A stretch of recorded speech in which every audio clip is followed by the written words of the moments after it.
Bonsoir à tous, merci de votre fidélité et bienvenue dans votre émission de santé Dites-moi tout docteur à la télé nationale. Partout dans le monde, les acteurs de la santé, les partenaires techniques et financiers, les malades ainsi les associations se mobilisent pour marquer la journée mondiale chaque 11 mars de l'année. C'est l'occasion pour nous autres de rappeler les temps forts de cette journée avec les spécialistes en nephro.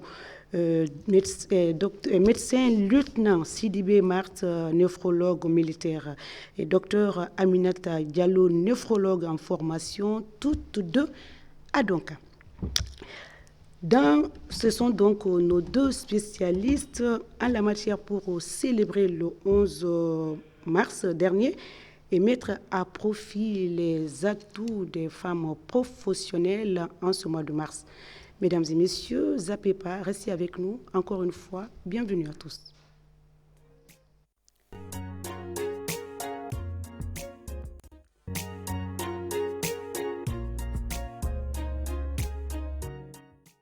Au retour sur le plateau de Dites-moi tout docteur, 55 minutes pour parler de notre thème du jour, notamment vivre mieux avec sa maladie rénale. Pour en savoir, vous pouvez donc nous joindre au 620 58 90 73. Avant de nous rejoindre, laissons-nous poser quelques questions à nos invités respectifs et nous vous laisserons l'antenne bien après. Bonsoir, docteur Diallo, docteur Sidibé. Merci donc d'avoir accepté notre invitation, d'essayer de répondre à nos différentes questions. J'avoue que la néphrologie, le professeur Kaba, il avait dit que la relève se préparait et puis ça se concrétise. Il y a en plus ces deux dames qui sont là pour partager donc ce thème avec nous. Merci donc, Sidibé et docteur Diallo. Je rappelle donc que vous êtes médecin militaire, lieutenant, en même temps néphrologue à Donka. Elle est docteur en formation. On va rappeler la journée, comme je le disais tout à l'heure, c'est vivre mieux avec sa maladie rénale. Ça va être la deuxième partie de notre période pendant 55 minutes. Mais d'ici là, on va permettre aux téléspectateurs de comprendre de quoi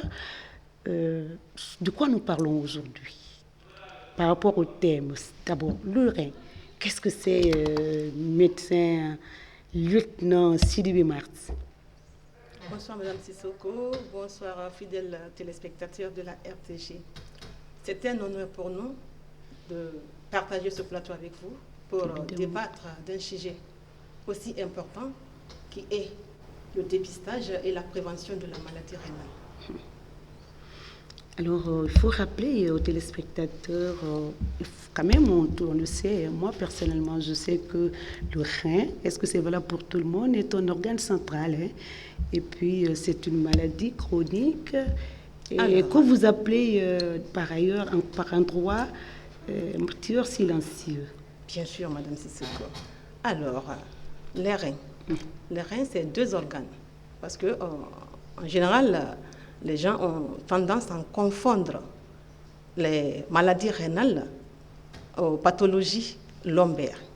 Les reins, c'est deux organes pairs qui sont situés de part et d'autre de la colonne vertébrale. Là et là. À la hauteur des deux côtes. Ici. Oui, des dernières côtes. Alors. C'est là que se situent les reins. Alors, ces deux organes ont plusieurs fonctions, à savoir les fonctions excrétrices, c'est-à-dire la fonction d'épuration, la régulation du métabolisme, la régulation de l'eau et des électrolytes, équilibre des électrolytes, équilibre acido-basique. La dernière fonction, c'est la fonction endocrine. Endocrine. Voilà. En fait, à ce niveau, ce qui est à rappeler, et je dois insister là-dessus, là, c'est les reins qui servent à fabriquer l'érythropoïétine. L'érythropoïétine, c'est une substance qui rentre dans la fabrication des globules rouges. C'est pour cela que nos patients ont tendance à développer l'anémie. L'anémie. En général, nos patients ont tendance à faire l'anémie. Ils sont souvent anémiés, c'est-à-dire le manque de sang. De façon compréhensible, c'est le manque de sang. D'accord. Alors, si une fois que les reins perdent ces fonctions, il y a problème. Donc, on parle de maladie rénale. À ce niveau aussi, il ne faut pas confondre, Madame Sissoko, il y a les maladies rénales chroniques et l'insuffisance rénale. Ah, d'accord. La maladie rénale chronique n'est autre que le début de l'insuffisance rénale. Très bien.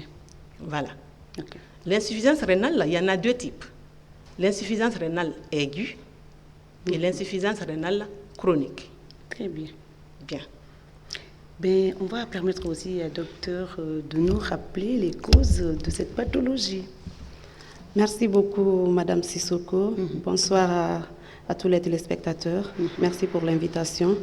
Et la maladie rénale chronique est définie comme étant la présence pendant plus de 3 mois des marqueurs de l'atteinte rénale ou une diminution du débit de filtration glomérulaire en dessous de 60 ml par minute.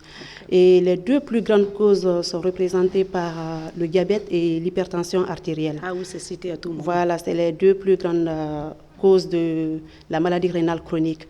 Ensuite viennent les atteintes glomérulaires qui peuvent être secondaires soit aux infections ORL ou aux infections virales comme l'hépatite B, l'hépatite C, le VIH.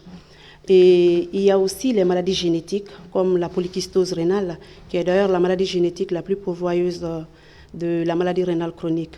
Et les autres causes sont représentées par le vieillissement du rein. Il faut savoir qu'on a un déclin physiologique de la fonction rénale au-delà de 40 ans. Donc, un sujet âgé, c'est déjà un facteur de risque de la maladie rénale chronique. Et il y a aussi l'automédication. Les médicaments néphrotoxiques qui sont en vente libre comme l'ibuprofène, le diclofénac, voilà, sont des médicaments qui peuvent entraîner des lésions rénales. Et il y a aussi les infections rénales qu'on appelle la pyélonéphrite. D'accord. Et ce sont des grandes causes de la maladie rénale chronique. D'accord. On va rappeler donc, docteur le dit, je le cite, il demande toujours quand il est passé de faire de l'exercice physique, de manger moins gras, de manger moins salé, moins sucré, puis d'arrêter la cigarette aussi. Oui. Peuvent être des facteurs aussi de cette maladie. Oui. Alors, avant de nous revenir sur les facteurs, docteur Gallo, comment cette maladie se manifeste-t-elle? Oui, Madame Sissoko, il faut savoir que cette maladie, c'est une maladie silencieuse. Il n'y a pas de manifestation clinique de la maladie rénale chronique.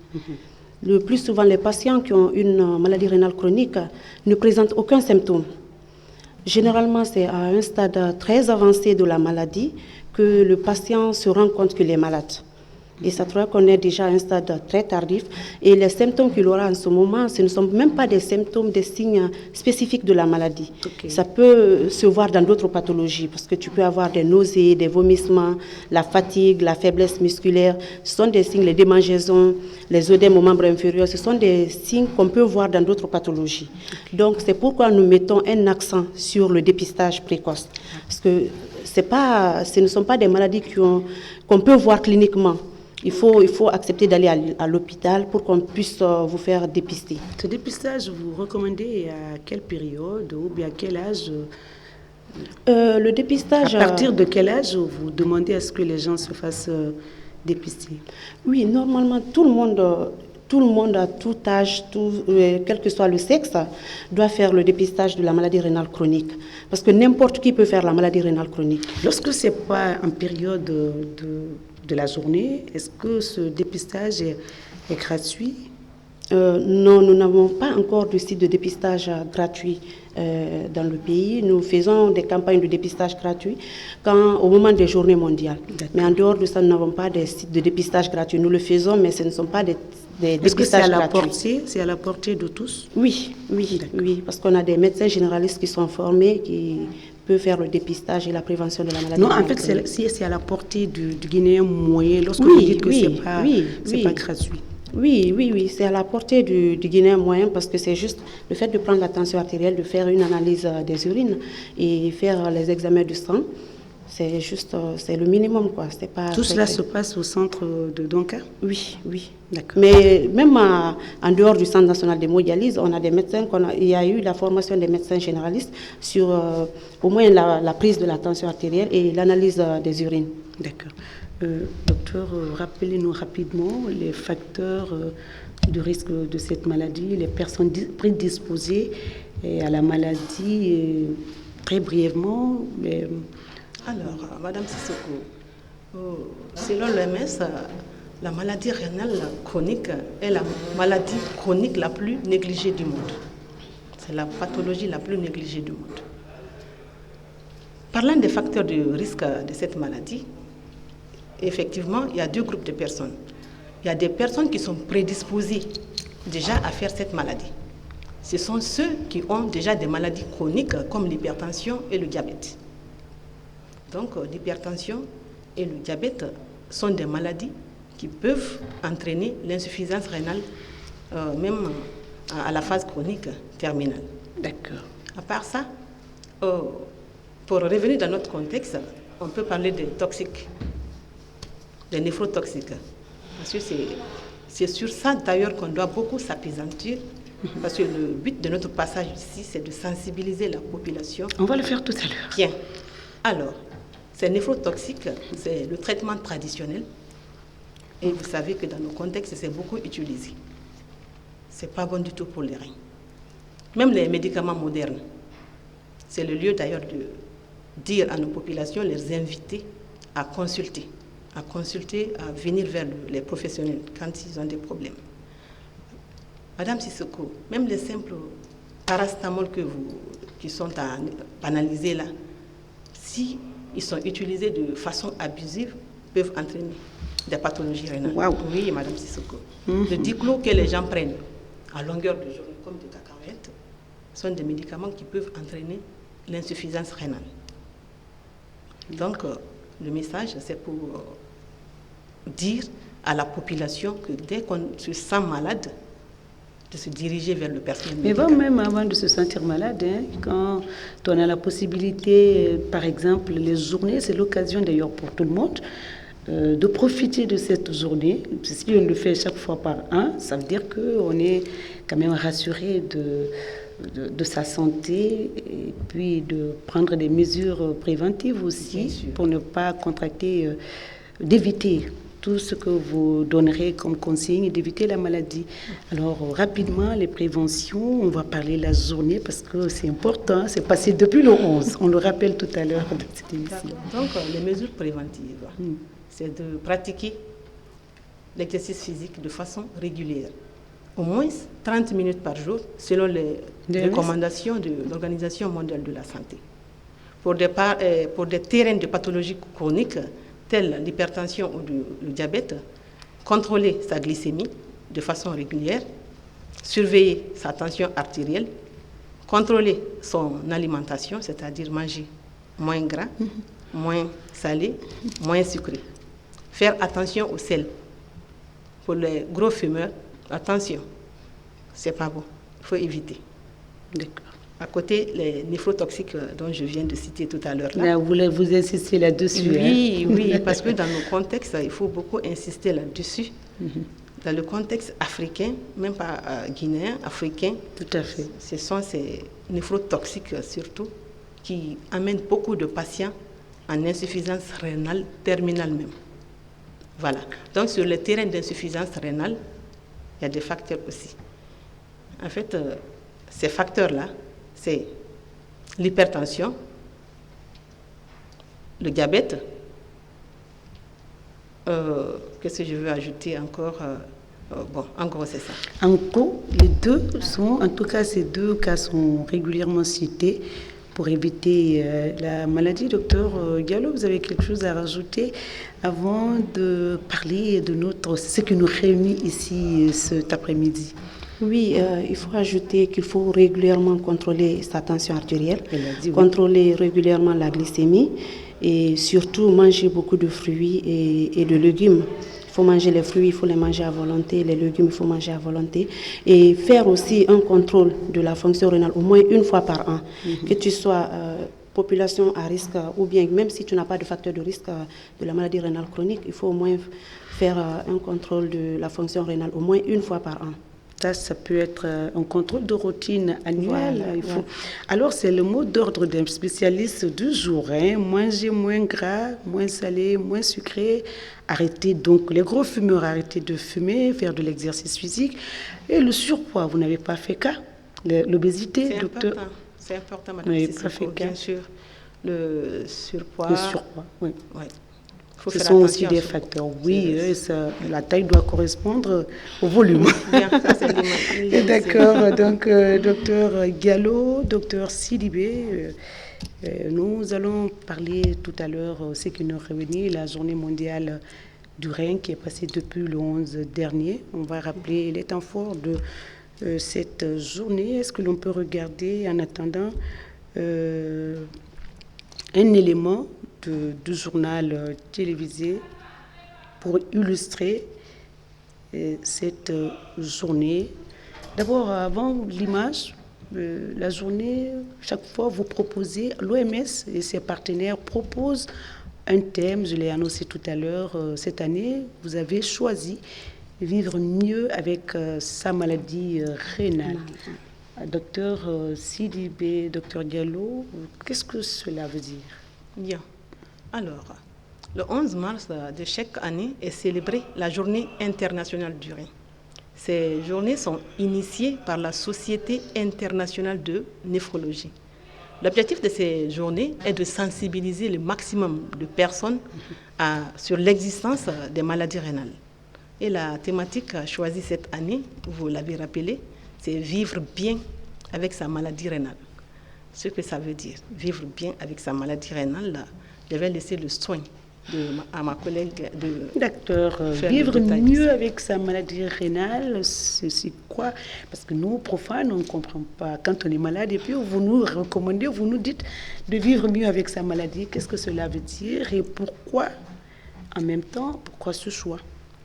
Oui, chaque année, depuis 2006, chaque année, la communauté internationale, à travers la Société internationale de néphrologie, arrive à choisir un thème pour attirer tout le monde sur le nombre croissant de cette pathologie qui est devenue un véritable problème de santé publique. Et vous remarquez qu'à chaque fois, ce sont des thèmes de prévention, de sensibilisation. Cette année, c'est vivre mieux avec la maladie rénale. Cela veut dire que c'est un message très fort de sensibilisation. Quand on a la maladie rénale chronique, il faut être conscient d'abord de la maladie, accepter la maladie rénale chronique en tant que maladie chronique. Et dans ce cas, accepter le suivi régulier, adhérer au traitement, accepter les modifications liées au mode de vie et les mesures de néphroprotection. Tout ceci permet d'améliorer la santé des patients et de préserver leur qualité de vie. Ce sont des messages de sensibilisation afin de freiner la progression de la maladie rénale chronique. Est-ce que l'on peut dire que il y a une recrudescence de la maladie rénale, mais tant bien, le professeur le dit, cette maladie existe depuis, et maintenant aujourd'hui les chiffres quand même parlent d'eux-mêmes. Oui, il y a une recrudescence. L'OMS estime qu'une personne sur 10 dans le monde présente une maladie rénale chronique. Ce sont des chiffres. Est-ce que l'on peut dire pourquoi? Est-ce que vous pouvez nous dire, docteur Diallo, pourquoi ce choix? Oui, pourquoi le choix? C'est un thème de sensibilisation, de prévention. C'est attirer l'attention de la population sur le nombre croissant, sur l'augmentation alarmante de cette pathologie. Si l'élément est prêt, on peut suivre ça. On va écouter les acteurs de la santé lors de cette journée en visioconférence, évidemment. Le Centre national de l'hémodialyse de Donka, le seul du pays. Dans ce centre, pour sauver des vies, les machines à filtre fonctionnent 24 heures sur 24 à proximité des patients souffrant d'insuffisance rénale. À l'aide de ces machines, à la place du rein, le sang des patients est débarrassé des déchets. Mohamed Papa Chérif est depuis 5 mois dans cette routine. Il passe 2 à 3 fois dans la semaine dans ce centre pour la dialyse. Fatoumata Silla, quant à elle, est depuis 4 ans dépendante de ces machines. Avec le traitement des docteurs, je suis soulagée. Je suis soulagée par les docteurs et je suis contente par les docteurs. Tout d'abord, ça a commencé par des vomissements réguliers et la fatigue aussi. Mais le tout s'est résumé le jour des élections présidentielles quand j'étais parti dans ma préfecture comme coordinateur. La tension s'est abattue sur moi. De là, on m'a admiré dans un hôpital. De là-bas, on m'a envoyé ici à la néphrologie. Mais depuis quand nous sommes venus ici, les médecins nous ont traités. Dans ce centre, 30 machines à filtre sont installées pour plus de 200 patients. Une équipe de néphrologues veille au grain au quotidien. Avec la subvention de l'État dans la prise en charge, les patients payent la somme de 25 000 francs guinéens par passage. Il y a des patients qui viennent de l'intérieur du pays, qui n'ont pas de parents ou qui n'ont même pas là où loger. Ça constitue des difficultés. Il y en a même qui se retrouvent ici abandonnés, ça arrive. Et autre difficulté, vous avez des patients qui ne peuvent pas se prendre en charge parce qu'ils n'ont pas d'assurance. C'est vrai que la plupart d'entre nous tous, alors nous ne sommes pas assurés. Donc, il y en a qui ne peuvent pas acheter les médicaments contre la tension, les médicaments contre la gastrite et tout ce qui s'ensuit. Sinon, à part ça, les consumables qui sont là depuis 2010 n'avons pas ce problème. Par visioconférence avec leurs homologues d'ici et d'ailleurs, en cette journée mondiale du rein, les spécialistes débattent des problèmes de la prise en charge des maladies rénales en Guinée. À côté du gouvernement, la Société guinéenne de néphrologie apporte son soutien pour soulager les patients. Depuis 1997, nous organisons des ateliers de formation des médecins généralistes parce que la néphrologie n'était pas connue. Elle n'était pas très bien connue dans nos services. Même dans les services hospitaliers, avant, c'était géré par des médecins généralistes. Depuis donc, nous organisons des ateliers, nous formons les médecins généralistes. Selon les chiffres hospitaliers de 2015, la prévalence des maladies rénales est de 68%. Au dire des spécialistes, l'hypertension artérielle, le diabète et l'obésité sont les facteurs à risque de l'insuffisance rénale. Retour à plateau, docteur Tsidibé, docteur Diallo, on a suivi l'élément de reportage du 11 mars. L'occasion a été mise à profit pour magnifier cette journée, mais également parler un peu de la prise en charge, l'aide de l'État et tout. Mais est-ce que l'on va parler du reportage et revenir sinon, on commence par ce qui a été fait le 11 dernier, les orientations, l'organisation de cette journée qui coïncide depuis 2 ans et depuis 2020, c'est-à-dire une année. Le mois de mars, cette journée n'a pas été célébrée par les néphrologues ou la Société guinéenne de néphrologie. Oui, cette année, en raison de contraintes particulières. Depuis l'année dernière, ça n'a pas été célébré. Voilà, vu le contexte de pandémie à Covid-19 et d'épidémie à virus Ebola, nous n'avons pas fait de célébration populaire. Mais nous avons effectué une série d'activités de sensibilisation et de prévention de la maladie rénale chronique à travers les différents médias de la place. Et la Société guinéenne de néphrologie, en collaboration avec le ministère de la Santé et le Centre national d'hémodialyse, a organisé une réunion scientifique par visioconférence qui était destinée aux professionnels de la santé impliqués directement ou indirectement dans la prise en charge de la maladie rénale chronique. Et cette journée a été une très belle réussite. D'ailleurs, je profite de l'occasion pour remercier nos chers maîtres pour cette belle initiative. Nos chers maîtres, d'accord. C'est vrai, il n'y a pas de mouvement, pas de rassemblement à cause de la pandémie. Ouais. Et ça a été organisé en visio. Est-ce que c'était seulement les acteurs? Parce que dans mon intro, cette journée, c'est l'occasion qu'on met à profit pour sensibiliser à outrance la population, informer sur l'importance du rein, faire du dépistage, identifier les sites de dépistage, faire beaucoup de dépistage et ensuite assurer une prise en charge effective. Est-ce que cette journée visioconférence a été partagée avec les néphrologues de l'intérieur? Parce que vous avez quand même une représentation ou les points focaux à l'intérieur du pays. Est-ce que ça a été le cas? Est-ce qu'ils ont partagé avec vous cette journée, ceux de l'intérieur? Oui, la visioconférence, parce qu'on a des médecins généralistes qui ont été formés pour le dépistage et la prévention de la maladie rénale chronique à l'intérieur du pays. Sinon, la visioconférence était destinée à tous les professionnels de santé qui sont impliqués directement ou indirectement dans la prise en charge de la maladie rénale chronique. D'accord, docteur Sidibé. Bon, moi, je reviens toujours, les étapes que je viens de citer n'ont pas été donc respectées. Est-ce qu'il y a quand même eu de dépistage de la population? Non, cette année, nous n'avons pas organisé de campagne de dépistage gratuit pour respecter les gestes barrières édictés par les autorités sanitaires vu le contexte de pandémie à coronavirus. C'est un peu dommage. Comment on peut rattraper le temps? Il faut que les gens, quand même, faut qu'on fasse quand même le dépistage depuis 2020. Il n'y a pas eu d'attroupement. La journée donc n'a pas été célébrée. Comme vous avez l'habitude, comme ça, on a l'habitude de célébrer les journées.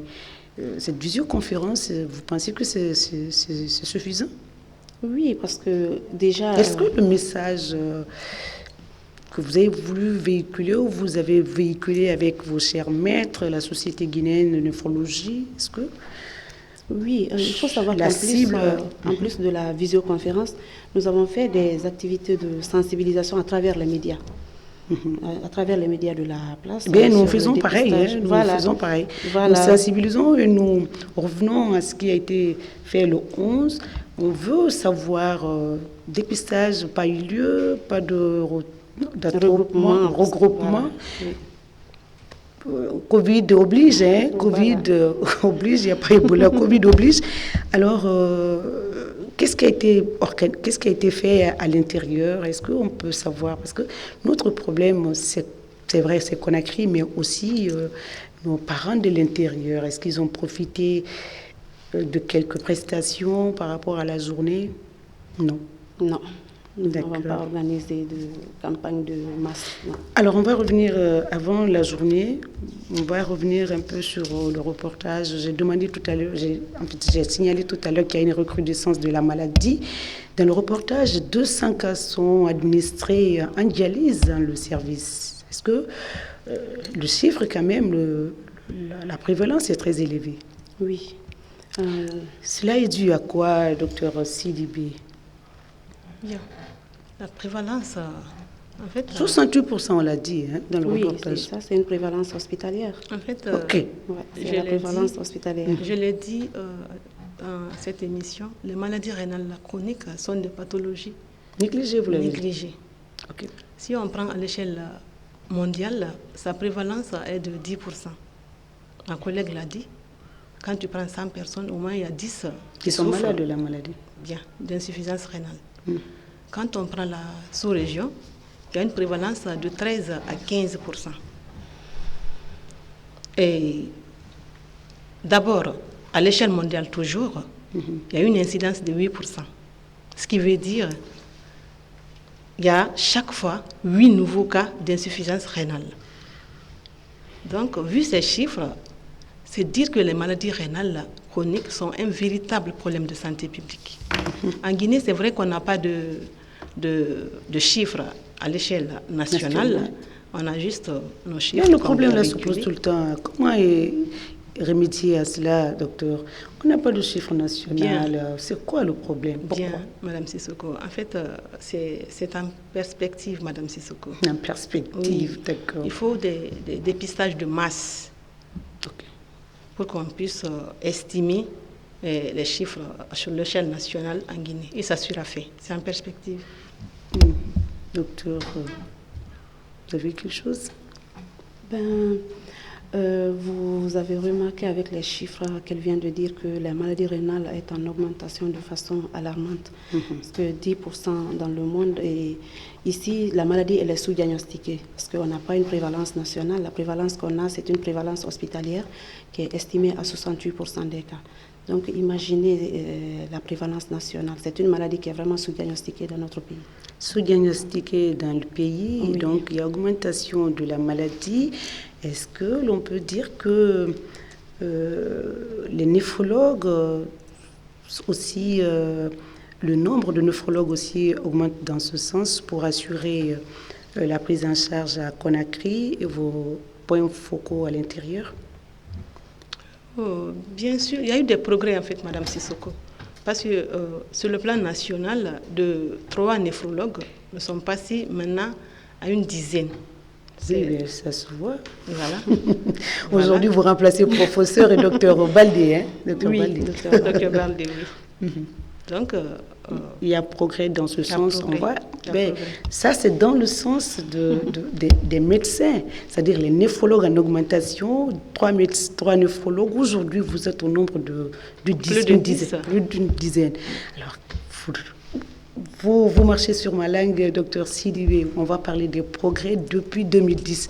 Même dans le reportage, ça a été dit. Aujourd'hui, il y a 30 machines filtres dans votre centre de Donka. Et nous avons vu le bâtiment aussi, il y a un changement radical. Hein. Ça veut dire qu'il y a progrès dans ce sens. Rappelez-nous, donc, ou dites-nous d'autres changements au service de néphrologie à Donka. Voilà. Madame Sissoko, dans les années reculées, par exemple. Mais tout il y avait- commence en 2010, hein, parce que... Oui, bien sûr. Oui. Ma carrière de néphrologie a commencé en 2010 même, avec le professeur Kaba, que je remercie d'ailleurs de passage. C'est lui qui m'a initié à la néphrologie. J'ai eu la chance de participer à l'inauguration du centre avec les Japonais, qui nous a envoyé à l'époque 10 générateurs d'hémodialyse. Bon, à l'époque, il y avait carrément un cahier d'attente. C'est-à-dire? En fait, il n'y avait pas suffisamment de place pour recevoir les patients souffrant de maladies rénales chroniques à la phase terminale pour le traitement par hémodialyse. Donc, quand ils venaient, quand il fallait leur mettre en dialyse, on ne pouvait pas le faire de façon instantanée comme ça se passe maintenant. Aujourd'hui, oui. Voilà. Ouais. On les enregistrait et puis ils attendaient. Mais aujourd'hui, on a dépassé ce cap. Dès qu'on a des patients, directement, on peut les prendre Ça en roule charge. 24 heures sur 24. Et la prise en charge, les médecins, il a mentionné, le problème s'oppose, beaucoup de problèmes s'opposent. Les malades viennent sans accompagner, ils n'ont pas d'argent et il faut le faire, son hémodialyse, sa dialyse, il faut le faire 2 ou 3 fois dans la semaine. Et puis, tout est compliqué. C'est vrai, il y a le progrès, mais il y a quand même aussi des défis à relever aussi. Bien sûr. Oui, en fait, nous sommes confrontés à l'extrême pauvreté de nos patients. Voilà, parce que l'État nous permet de prendre gratuitement les patients démunis, mais il y a d'autres facteurs aussi qui s'imposent, comme le problème de logement, de transport. Et en Guinée, nous n'avons que le seul centre public dans le pays, pour toute la Guinée. Ah, il y a des privés? Oui, il y a un centre privé. Ok. Il y a un centre privé. Mais le seul centre public, c'est le centre de Donka pour toute la Guinée. Donc, il y a certains patients qui quittent Zéro Corée pour... C'est pas tout le monde qui a de la famille à Conakry. Et c'est un traitement qui doit se faire à vie. C'est un traitement de survie. Donc, la durée du traitement, tant que la personne vit, doit continuer à faire la dialyse. Donc, c'est très, très compliqué pour nos malades, même si nous arrivons à les prendre gratuitement, mais il y a ces facteurs qui nous posent Alors, beaucoup de problèmes. les patients qui quittent l'intérieur pour Conakry, on doit le faire 3 fois dans la semaine. Bon, c'est juste la dernière question. Hein. Ils sont logés où? Bon, nous n'avons pas d'assistance sociale, donc c'est leur famille qui s'occupe. Non, qui n'ont pas de famille, vous l'avez dit tout à Oui, l'heure. qui n'ont pas de famille où rester à Conakry. Il y a certains qui prennent une maison Et parce qu'on n'a pas d'assistance sociale. Nous n'avons pas. Il y a certains qui décident de se retourner carrément à l'intérieur. Abandonner le Oui, traitement. abandonner le traitement. Ah, ben c'est catastrophique. Et pour revenir au progrès durant les 10 dernières années, oui, il faut. Il y a quand même beaucoup de progrès. Oui, même l'État a fait beaucoup. Voilà, il faut saluer justement, c'est ça. L'aide de l'État par rapport à la prise en charge. L'effort de l'État par rapport à l'amélioration des soins apportés aux patients, voilà. Avec l'extension du centre, nous avons la capacité d'accueil de nos malades à augmenter, voilà, et considérablement. Voilà, considérablement. Et surtout les kits et les consommables de dialyse. Actuellement, nous n'avons pas de rupture. Les kits de dialyse et les consommables sont vraiment disponibles. Ce qui nous permet d'ailleurs de faire 3 séances à nos malades. Au moins 50% de nos patients font 3 séances d'hémodialyse par semaine. Et l'EPO aussi, il y a un produit, l'érythropoïétine, qui est vendu dans les pays de la sous-région et qui coûte excessivement cher, mais en Guinée, l'État prend en charge, c'est donné gratuitement à nos malades. Donc il faut vraiment saluer l'effort du gouvernement. Merci, Madame Sissoko, pour renchérir toujours ce que ma collègue vient de dire concernant les efforts de l'État. C'est le lieu pour moi de vous informer qu'il y a le centre des armées qui est en cours, qui est en projet. Et ce centre, ça sera au camp Alpha Yaya. D'accord. Au camp Alpha Yaya, et ça évolue bien. Le projet, ça évolue Dieu merci, c'est vrai, cette maladie appelée tumeur silencieuse, il faut prendre des dispositions. C'est la deuxième partie, j'espère que le numéro est affiché, le 820 58 90 73. Les téléspectateurs vont vous appeler tout à l'heure, cher docteur, médecin, lieutenant Sidibé Marthe, nephrologue militaire, docteur Aminata Diallo, nephrologue en formation. Elles sont toutes deux à Donka. On va parler un peu de la prévention avant les différents appels. Vous avez parlé, je rappelle donc, manger gras. Non, manger moins gras. Moins gras. moins sucré. Voilà. Manger moins gras, moins salé, moins sucré. Et faire de l'exercice physique, arrêter de fumer. Même le café fort, il paraît que bien ça ne fait pas partie. Les gens qui en consomment. Il n'y a pas d'études sur ça. Spécifique pour ça. Donc il faut faire de l'exercice physique. Alors, vous avez dit tout à l'heure, docteur Sidibé, l'OMS a recommandé de faire le sport pendant 30 minutes tous les jours. Oui. Alors, pour ceux qui sont vaches, c'est-à-dire qui sont très occupés, qu'est-ce que vous recommandez à ces gens-là? La marche, Madame Sissoko. La marche, pour ceux qui sont véhiculés, c'est de garer. Marcher, ça, on peut le faire. Même si on n'a pas le temps, on peut le faire. Il faut faire l'effort de faire. Est-ce que vous conseillerez aux entreprises de mettre des salles de sport dans les services, les soirées? Oui, c'est important. C'est une aubaine. C'est important, oui. Ben, on fait le sport avant d'aller à la maison et puis ça nous permettra d'ailleurs d'éviter les embouteillages après le sport. Oui, oui. Ben, le 620 58 90, bon, le numéro, le premier appel, c'est... Allô?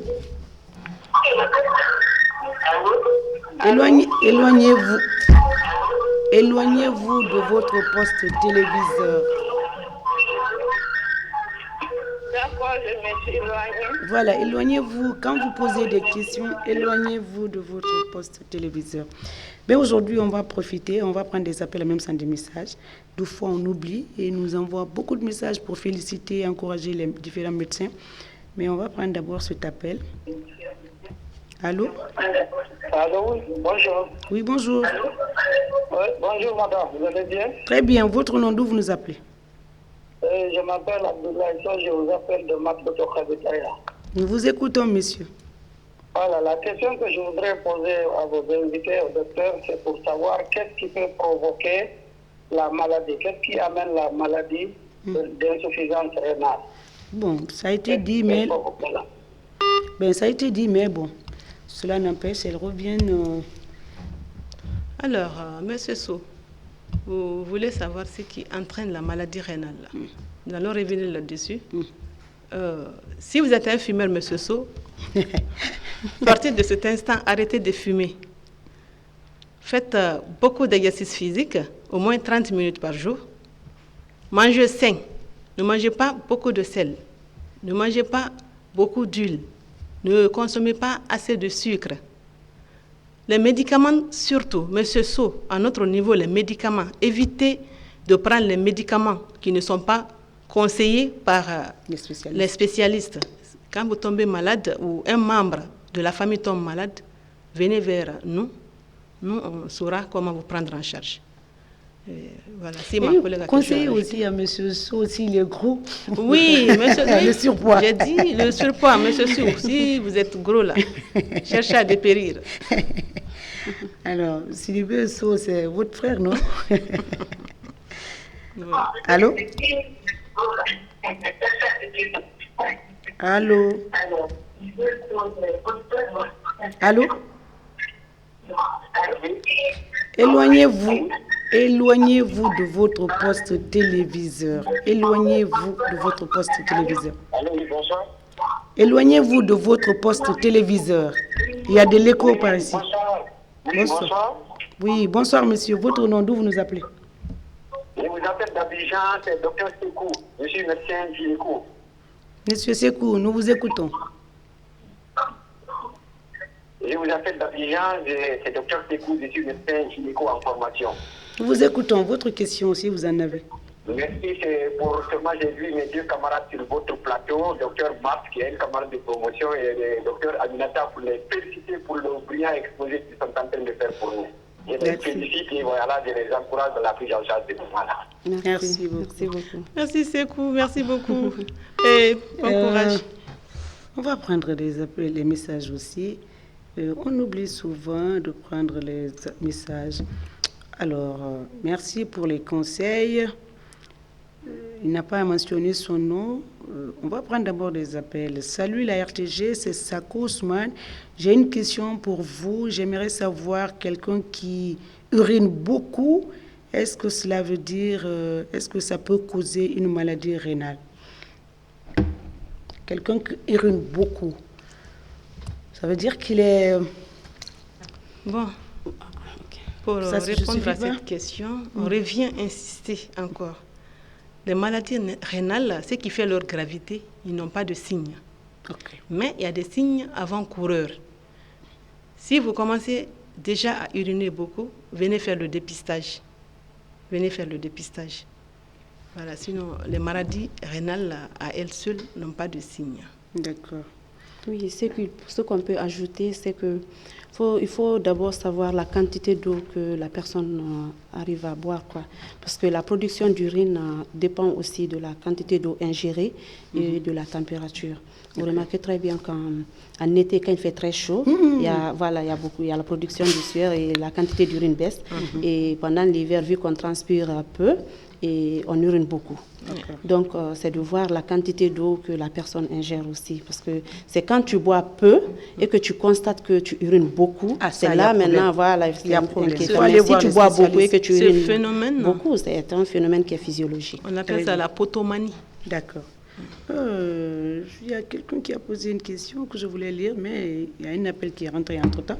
On va prendre donc cet appel. Allô? Bonsoir, madame la journaliste. Bonsoir, monsieur. S'il vous plaît, je suis juste un peu ingénieur électromécanicien. D'accord. Je salue les deux docteurs. Et si vous pouvez les attribuer des étoiles, vous avez donné 4 étoiles à chacune d'elles. Des étoiles, hein? 4 étoiles. Oh, merci beaucoup. 4 étoiles pour vous. D'accord, nous vous écoutons. J'ai une question pour vous, pour les docteurs. D'accord. Je voudrais savoir, est-ce qu'il y a une liaison entre la consommation de la bière et l'insuffisance rénale? Quel conseil donner aux consommateurs de la bière? Bon. Consommateurs de la bière en excès ou juste par plaisir? Bon, les spécialistes, vous proposez quoi? Sur l'alcool, il y a des recommandations. Il y a des recommandations de la Société savante, de l'OMS, par rapport à la consommation de la bière. Ils disent chez les hommes de boire 2 verres jour. Chez les dames, 1 verre. 1 verre. Alors, on va prendre donc... je suis Je vous suis depuis Amdallah et je salue vos invités qui, pour moi, sont à la hauteur. Merci pour vos conseils. Donc, on vous félicite. Elle demande, salut la RTG, c'est Ousmane Kamara. Je veux être gros. Eh, Ousmane. Vous déconseillez Ousmane? Ousmane? Oui, parce qu'on l'a dit tout à l'heure, l'obésité fait partie des facteurs de risque. Peut-être il est chétif, il veut un peu avoir la chair, hein? Ça n'a rien à voir avec l'obésité. Bon, Ousmane, passe nous voir, on pourra mieux te conseiller. Viens, en te regardant visuellement. Viens nous voir au centre d'hémodialyse, parce que ce que tu veux là, on ne sait pas dans quel contexte d'abord te placer pour te conseiller. Alors, celui-ci est en hors-sujet là. Pour éviter la propagation du virus, on doit suivre quoi? Ben, il faut juste respecter les gestes barrières. Je crois que ça s'affiche là. Il faut laver, porter régulièrement les masques. Ici, la distanciation est respectée. Il faut régulièrement laver systématiquement les mains avec du savon, hein, au cas où on n'a pas de savon, de friction gel électro. Voilà, on peut l'utiliser. Donc, ici, ce n'est pas des spécialistes en corona qui sont là. C'est un hépato, on va prendre ça. C'est un néphro. Allô? Allô, bonsoir. Oui, bonsoir, monsieur. Votre nom, d'où vous nous appelez? Salif Keita, je vous appelle depuis Matoto. Monsieur Keita, nous vous écoutons. Je suis vraiment ravi. J'ai vu la dernière fois sur l'information, la Guinée, l'information de 20h30 avec les émissions sur la néphrologie. Je suis très ravi parce que c'est une maladie qui m'inquiète à plus d'un titre. Ma question est de savoir, est-ce qu'on peut aller se faire dépister pour connaître son statut? Évidemment. Elles l'ont dit ici, mais bon. C'est ça même l'intérêt de notre présence ici, c'est appeler tout le monde à se faire dépister de cette maladie. Comme on l'a dit, c'est une tueuse silencieuse. C'est une maladie silencieuse. Il n'y a pas de manifestation clinique. C'est ce qui fait d'ailleurs sa gravité. Voilà, sa gravité. C'est ça, hein. C'est une tueuse silencieuse.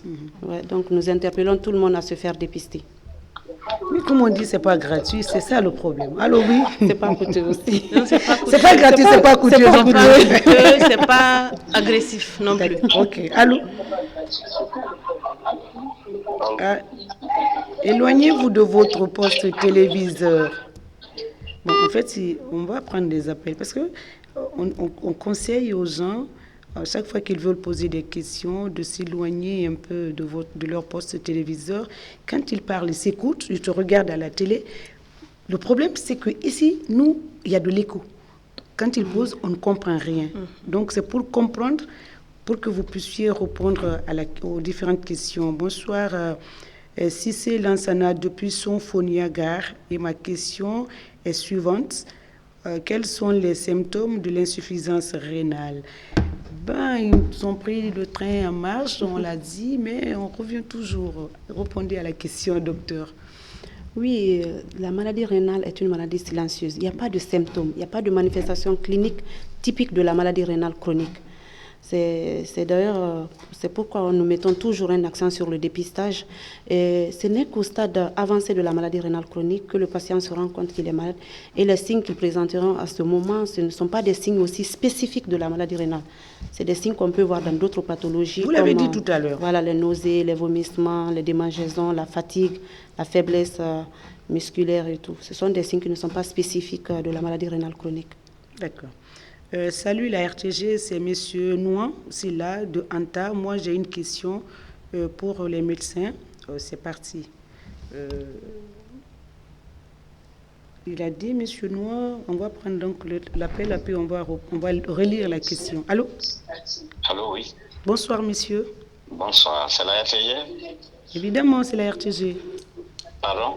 Oui, c'est la RTG, monsieur. Voilà, Votre nom? je voudrais aussi intervenir. Allez-y, nous vous écoutons. Votre nom, s'il vous plaît. Monsieur Bodjak. Monsieur Bodjak. Bodjak, j'appelle de Koza. Monsieur, nous vous écoutons. Nous vous écoutons, monsieur. Hein? Nous vous écoutons. Posez votre question. Voilà, parce que je suis la télé. Est-ce que c'est synchronisé ou pas? Je peux parler alors? Allez-y, vous regardez la télé, vous. D'abord, je remercie très sincèrement Mme Sissoko qui est en train d'animer cette émission. Une émission très intéressante qui est animée aussi par deux dames. qui sont à la hauteur. Donc ce sont des grands médecins. C'est pour dire que l'effort fourni par le gouvernement depuis 2010 jusqu'à maintenant, c'est un effort qui est vraiment incommensurable. Par rapport à cette maladie rénale chronique, c'est une maladie qui n'est pas du tout connue par les gens, mais actuellement elle commence à être connue par les professionnels de la santé, parce que tout le temps il y a la Société guinéenne de néphrologie qui organise pas mal d'activités et parfois des formations à l'intention ou à l'endroit même des médecins journalistes qui sont à l'intérieur du pays, tout ça. Mais malgré tout, il y a certains encore qui continuent de l'ignorer. Donc je pense que la société guinéenne doit continuer à travers ces personnes ressources de multiplier les sensibilisations pour attirer beaucoup plus et informer surtout la population. Mais j'ai juste une question à poser à Dr Marx, le médecin militaire, qui a parlé de l'ouverture éventuelle d'un centre de dialyse dans la cour ou dans l'enceinte même du camp. Je ne sais pas, il y a très longtemps on avait appris cette ouverture, mais je ne sais pas, ils sont à quel niveau et qu'est-ce qui retarde. Parce qu'en ouvrant ce centre ou cette unité dans l'enceinte du camp, ça pourra décongestionner un peu et diminuer un peu l'afflux vers le centre public qui est le Centre national de dialyse de Donka. C'est vrai. Donc c'est une question qui lui est posée et vraiment je remercie très sincèrement en tout cas Mme Sissoko et toute l'équipe de la RTG, sans oublier aussi les deux dames qui sont intervenues dans cette émission. Merci beaucoup. Merci beaucoup mon frère. Merci. Bye.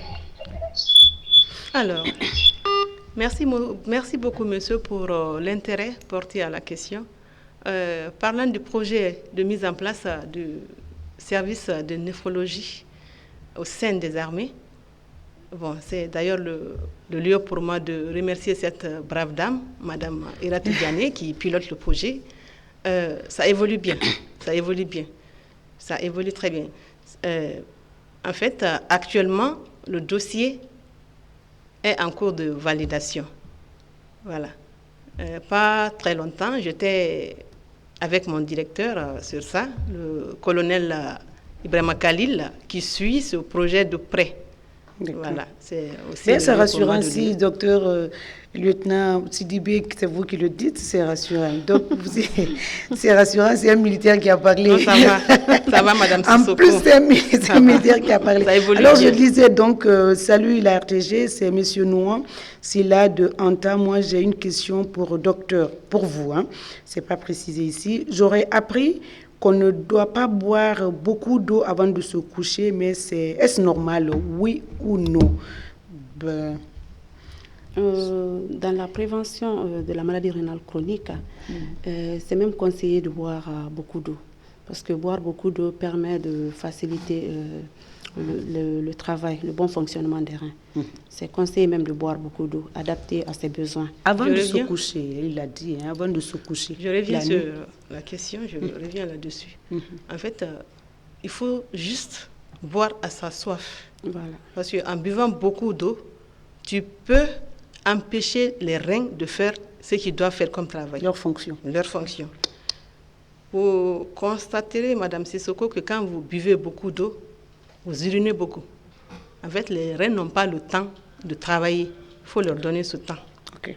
D'accord? Donc, buvez juste à votre soif. Voilà. Quand on a soif, on boit puis pas pour remplir le ventre. Voilà. Oui, voilà. Alors, il dit bonsoir, s'il vous plaît, où faire le dépistage? Docteur, ici, le dépistage gratuit, on en a besoin. C'est pas coûteux, mais pas aussi cher. En fait, d'accord? La bandelette... Venez, on peut le faire partout. C'est pas seulement... ce n'est même pas le travail du médecin néphrologue. Ok. C'est les journalistes qui le font. La bandelette urinaire, c'est un outil de travail pour le médecin. Ça doit être disponible, c'est dans l'examen clinique même. C'est pas agressif. Ok, allô? Allô, oui, bonsoir. Oui, bonsoir. Oui, votre nom, d'où vous nous appelez? Je suis Diallo Rugiatou depuis la Sigmadina. Nous vous écoutons, Madame Diallo. Voilà, je regarde cette émission. En plus, j'ai vu Dr Ami et je me souviens bien de l'avoir vu au centre d'hémodialyse là-bas. C'est une dame brave, elle fait vraiment bien son boulot. Merci. Voilà, de passage, je voulais poser la question. Est-ce qu'une femme atteinte d'insuffisance rénale peut tomber enceinte? Une femme atteinte d'insuffisance peut-elle tomber enceinte? C'est une très bonne question. Hein? Oui, c'est une très belle question. Une femme atteinte d'insuffisance rénale chronique, dans notre contexte, ne peut pas tomber enceinte parce que ça altère sa qualité de vie et la grossesse ne peut même pas aboutir. Voilà, ça met en jeu et le pronostic vital de la maman et de l'enfant. Voilà, donc c'est déconseillé même. C'est déconseillé, c'est dommage. Hein? Les femmes, il ne faut pas contracter la maladie. En fait, suivez les consignes, les gestes, oui. les consignes données par des médecins. Moins gras, moins salé, moins sucré, l'exercice physique, pas de cigarette. Perdre le poids. Le surpoids, c'est la fin. Hein? On va prendre cet appel. On a décroché déjà. Allô? Allô? Allô? Les derniers mots rapidement, on va se quitter. Docteur Gallo, docteur Sidibé, on a fini. Il y a des appels, mais on ne peut plus prendre. Bien. Les mots de remerciement. D'abord, à l'endroit de la RTG, à l'occurrence Madame Sissoko. Merci beaucoup pour cette émission qui fait le décryptage de l'actualité sanitaire dans notre pays. Ensuite, c'est le lieu et place pour moi de remercier l'autorité guinéenne en général, mais aussi ma hiérarchie pour l'opportunité de formation. En l'occurrence, le colonel Ibrahima Khalil Touré, qui ne ménage aucun effort pour la formation des jeunes médecins militaires. Également, mes chers maîtres, d'ici et d'ailleurs. Professeur Kaba, je ne finirai jamais de le remercier. C'est lui qui m'a initié, qui m'a donné le goût de cette discipline. Professeur, si vous me suivez, merci beaucoup. Et pour finir, je ne saurais quitter ce plateau sans remercier ma famille pour le soutien. À l'occurrence, mon cher époux, qui me booste. Monsieur Bangora, si tu me suis, merci beaucoup. Parce que tu crois en moi mieux que moi-même. Et mes chers enfants pour le sourire. Ma soeur, laisse M. Bangora là. Allez-y rapidement, docteur Diallo. J'invite toute la population guinéenne à se faire dépister de cette maladie, qui est une maladie silencieuse, qui peut évoluer vers un stade ultime qu'on appelle insuffisance rénale chronique terminale. Et à ce stade, la prise en charge, elle est lourde tant sur le plan financier que sur le plan personnel. Alors qu'un dépistage précoce permet, avec une prise en charge appropriée, permet de ralentir, voire même stopper l'évolution de cette maladie. Et je vous remercie pour l'invitation. Je remercie mes chers maîtres et ma famille. Merci. Très bien. Remercie donc à toute la République. Nous avons célébré la journée du 11 en Rotro. Merci à toute l'équipe qui a concocté, qui a réalisé cette émission. Moi, je rappelle les gestes barrières, port obligatoire des masques, lavage régulier des mains, la distanciation sociale aussi à respecter sur ce plateau. Sinon, on aurait dû avoir plus de 3 invités. Mais bon, Covid oblige. Merci donc à tous ceux qui ont suivi, tous qui suivent cette émission d'ici et d'ailleurs. On se retrouve la semaine prochaine pour parler un peu soit de l'angine ou bien d'autres pathologies sur ce plateau avec des spécialistes en la matière. Prenez soin de vous, de ce que vous mangez, moins gras, moins salé, moins sucré, faites de l'exercice physique, évitez le surpoids. On se retrouve la semaine prochaine, comme je le disais tout à l'heure. Merci et à très bientôt.